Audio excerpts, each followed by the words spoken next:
Hello brothers and sisters. Today on this video, I'm going to be talking about Law 1. And you may be wondering what Law 1 is. And correct myself, Law 2. Law 2 is never put too much trust in friends and learn how to use your enemies. And basically, currently reading the 48 Laws of Power. And it starts off in the mid-19th century with a young man named Michael III. And it basically talks about his family going down and how basically he came up and became a prince or became a ruler, and then got comfortable with his friends. Basically, there was this friend of his that was named Basilius, and he was originally a random dude he just met. Just would basically be like a neighbor right down your street or something that you see here and there, And then as time grew, they got closer and then basically became best friends. And that's where Michael messed up. Basilius was also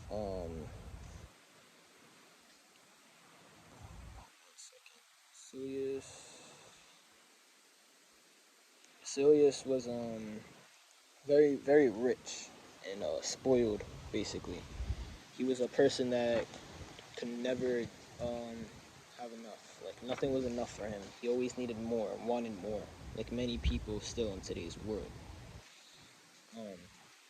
But Michael didn't know that. He thought it was just his best friend and someone who was a good, loyal friend for him, and someone that would help him in need whenever he needed it, like most of us do still to this day. And as time went on, um, basically, right here, it says that Basilius poured poison into Michael's ear until the emperor agreed to have his uncle murdered. And I thought it meant literal poured poison into his ear at first. I was like trying to understand it, but then basically he just kept speaking negativity into his ear, filling him with a bunch of lies and just all these negative things, and to just make him give in to what really Basilius wanted, not what was really needed. Basilius wanted to take Michael's uncle's place so he could be in a higher place. Like I was just saying, he could never have enough, always needed more and wanted more. He wanted to basically be the king, the ruler of the world, in a way, best way to put it. Yeah, and then Michael gave in, and then it says, all right here, during a great horse race, Basilius closed in on Bardus, which was Michael's uncle, and stabbed him to death. Soon after, Basilius asked that he replace Bardus as head of the army, where he could keep control of the realm and quell rebellion. This was granted. Now Basilius's power and wealth only grew, and a few years later, Michael, in financial straits from his own extravagance, asked him to pay back some of the money he had borrowed over the years. To Michael's shock and astonishment, Basilius refused, with a look of such impudence that the emperor suddenly realized his predicament. The former stable boy had more power, more allies in the army and the senate, and in the end, more power than the emperor himself. Basically, Michael allowed Basilius to get too comfortable and gave him so much power to the point where he gave Basilius more power and authority over him himself when he was currently the king at the time, or ruler, emperor. And as I just read, that's when he soon realized he messed up. And then it says, a few weeks later, after a night of heavily drinking, Michael awoke to find himself surrounded by soldiers. Basilius watched as they stabbed the emperor, which was Michael, to death. Then, after proclaiming himself as emperor, he rode his horse through the streets of Byzantium, brandishing the head of his former benefactor and best friend at the end of the long pike.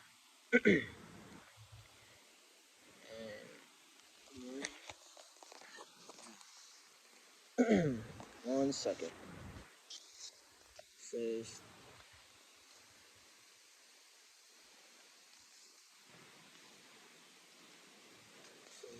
Michael III stalked his future on the sense of gratitude. He thought Basilius must feel for him. Surely Basilius would serve him best. He owed emperor he owed the emperor his health, his wealth, his education, and his position. Then once Basilius was in the power, anything he needed it was best give to him, strengthening the bonds between the two men. It was only on the fateful day when the emperor saw the impudent smile on Basilius's face that he realized his deadly mistake. He had created a monster.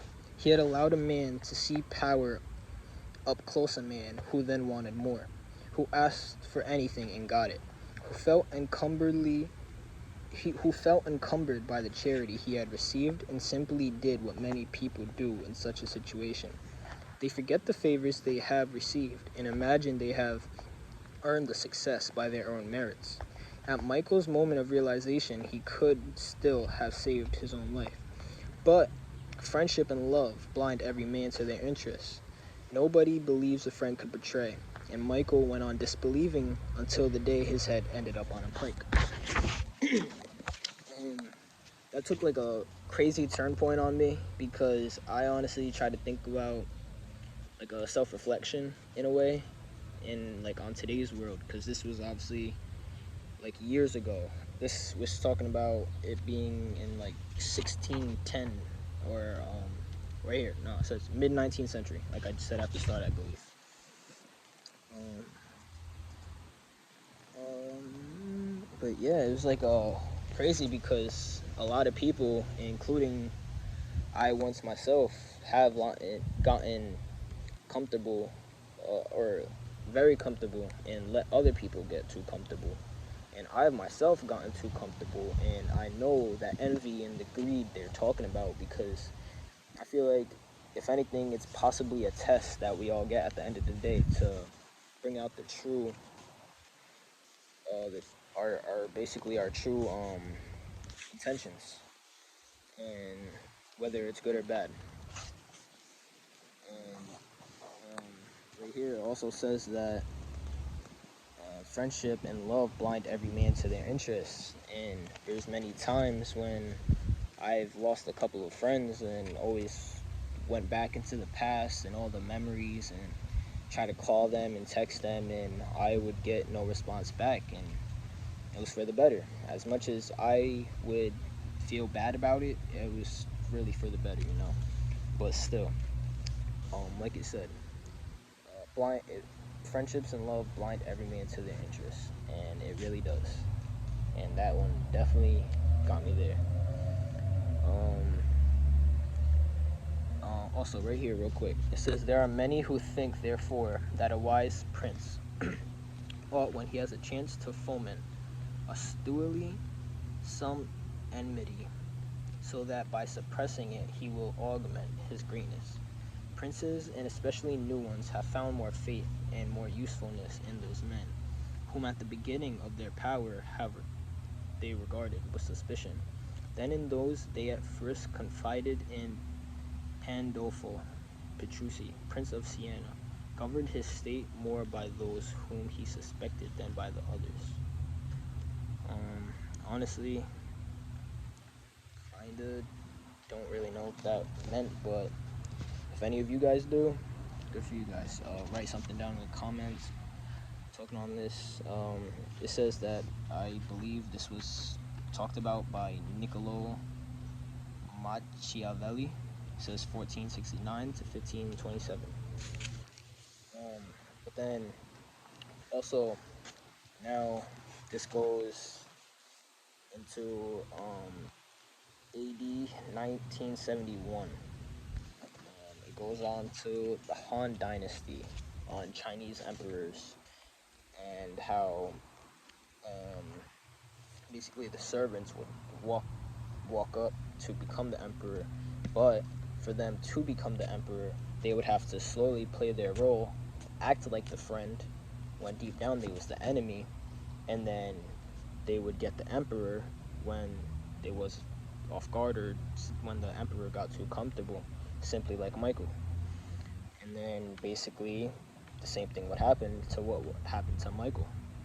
Um, when whenever he was most vulnerable and easily just yeah, most vulnerable, then they would get the emperor, and then whoever got the emperor would then make themselves the emperor, and then it would literally just keep happening, keep happening, keep happening, and that's still happening until this day. I truly feel like that. And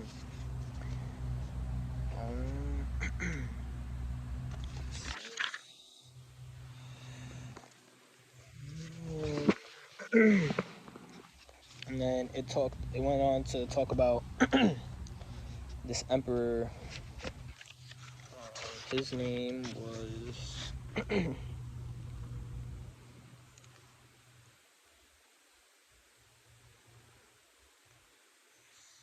his name was General Chao Kuang Yin, and he became Emperor Sung in AD 959.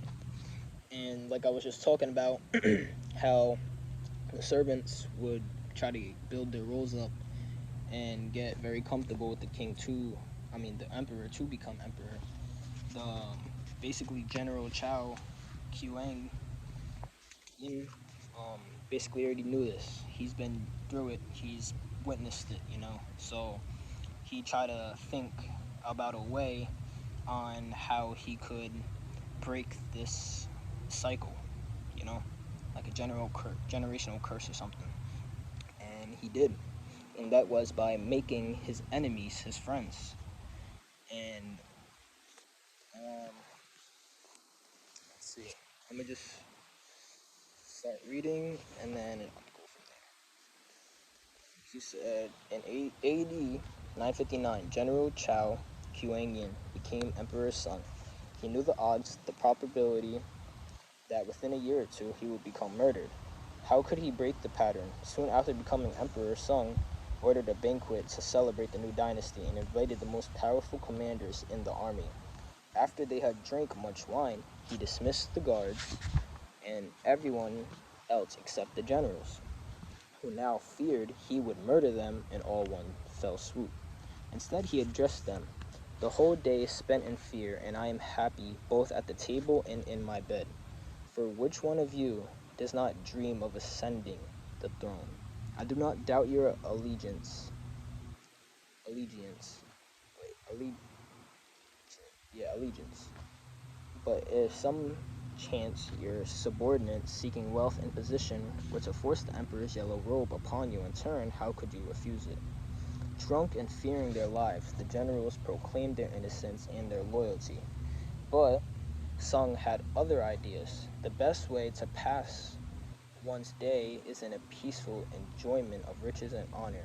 If you are willing to give up your command, I am ready to provide you with fine estates and beautiful dwellings, where you may take your pleasure with singers and girls as your companions. The astonished generals realized that instead of a life of anxiety and struggle, Sung was offered them riches and security. The next day, all the generals tendered their resignations, and they retired as nobles to the estates that Sung bestowed on them. In one stroke, Sung turned a pack of friendly wolves, who would likely have betrayed him, into a group of docile lambs, far from all power. Over the next few years, Sung continued his campaign to secure rule in AD 971. King Liu of the southern Han family finally surrendered to him. After years of rebellion, to Liu's astonishment, Sung gave him a rank in the imperial court and invited him to the palace to seal their newfound friendship with wine. As King Liu took the glass that Sung offered him, he hesitated, fearing it contained poison. Your subjects' crimes certainly merit death, he cried out, but I beg your majesty to spare your subjects' life. Indeed, I not dare. Indeed, I dare not to. I dare not drink this wine. Emperor Sung laughed, took the glass from Liu, and swallowed it himself. There was no poison. From then on, Liu became one of his most trusted and loyal friends. And like you just said, Liu was once a king himself, an emperor, not a servant. He was once a servant and worked up to become an emperor. And then General Chao Kuang Yin um, found out how to make emperors basically work under him, because he knew that they would try to kill him or get higher authority and just more power over him one day. So instead of bringing all the negativity and killing and killing and killing, instead he got them to work together and come as one. Yes, there is many people who kept staying in that same loop, but General Chao Kuang Yin was one of them to break out of it. And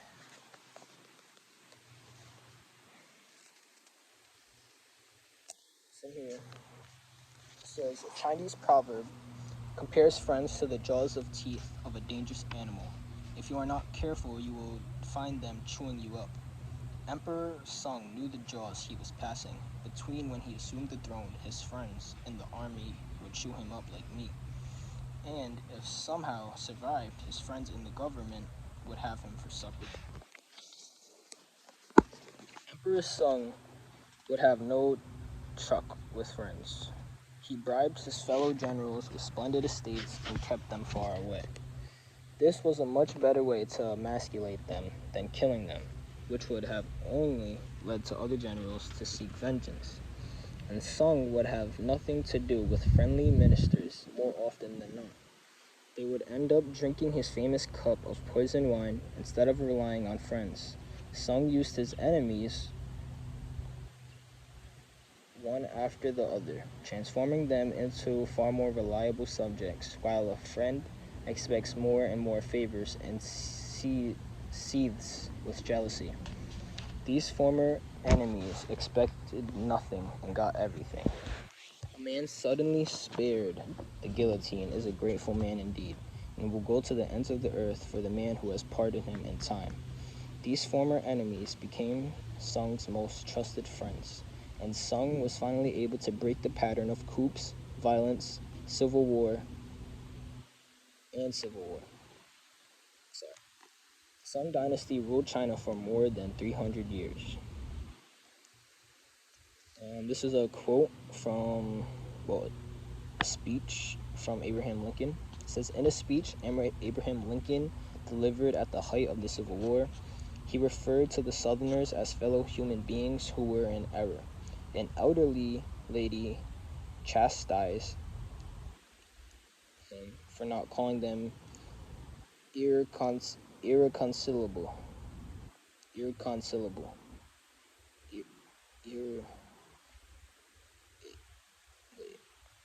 Irreconcilable. I don't know. Enemies who must be destroyed. Why, madam? Lincoln replied. Do I not destroy my enemies when I make them my friends?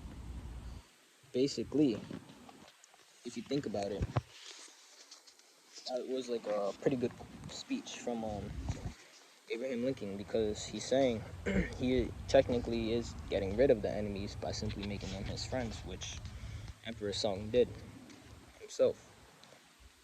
It's just getting that negativity gone and getting them to forget about it and just getting them to think they have that authority and power. Can let them get comfortable, but like Future himself once said, never get too comfortable. Right here. Read one more page, and then I'm gonna call it that for today's video. If you guys are still tuning in, still listening, I definitely greatly appreciate it. I'm definitely trying to push myself to do this more. It's kind of hard, but it's really not, you know. But definitely gonna get myself out there. I'm gonna get my voice out there, because like I said in my first video, which was from yesterday, all it takes is one. I could have 100,000 views, a million views. As long as it reaches that one person, I'm glad. But yeah, let's get to this page. Call it a wrap. It is natural. Well, keys to power. It is natural to want to employ your friends when you find yourself in times of need. The world is a harsh place, and your friends soften the harshness besides you know them. Why depend on a stranger when you have a friend at hand? The problem is that you often do not know your friends as well as you imagine. Friends often agree on things in order to avoid an argument. They cover up. Sorry about that. Friends often agree on things in order to avoid an argument. They cover up their unpleasant qualities so as to not offend each other. They laugh extra hard at each other's jokes, since honesty rarely strengthens friendship. You may never know how a friend truly feels. Friends will say that they love your poetry, adore your music, envy your taste in clothes. Maybe they do mean it, but often they do not. When you decide to hire a friend, you gradually discover the qualities he or she has kept hidden. Strangely enough, it is your act of kindness that unbalances everything. People want to feel they deserve their fortune. The receipt of a favor can become oppressive. It means you have been chosen because you are a friend, not necessarily because you are deserving. There is almost a touch of